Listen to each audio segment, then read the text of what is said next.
All right, let's dive into a physics question. This one says, for hundreds of years, Sir Isaac Newton's model of gravitation explained the results of numerous hypotheses about gravitation, which had carried their burdens of proof. For centuries, Newton's model was believed to be 100% correct due to its incredible ability to analyze and predict the motion of objects.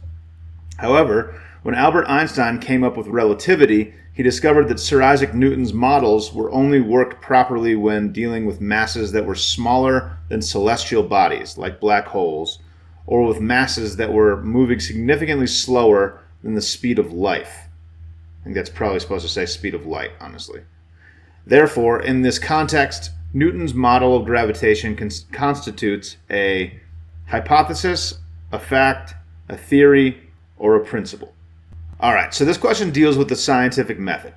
The scientific method involves proposing a hypothesis or something that you believe might be true from a very little bit of thought, and then testing that hypothesis repeatedly to hopefully eventually arrive at a theory, or sometimes laws can be derived from hypotheses and testing specific hypotheses.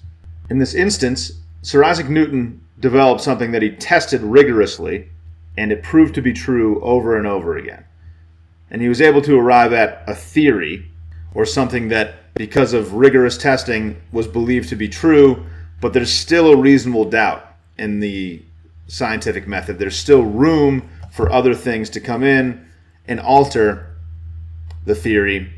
And that's exactly what Albert Einstein did when he came up with relativity. He discovered other things that were outside of the scope of what Isaac Newton had been studying, and was able to slightly disprove or alter the theory that Newton came up with.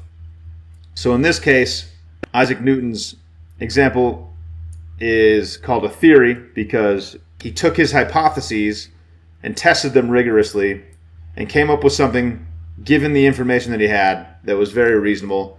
And for hundreds of years, it existed as the theory that we believe to be true. But eventually, science evolves and we figure out more information, and the theory was altered, and now we have new theories.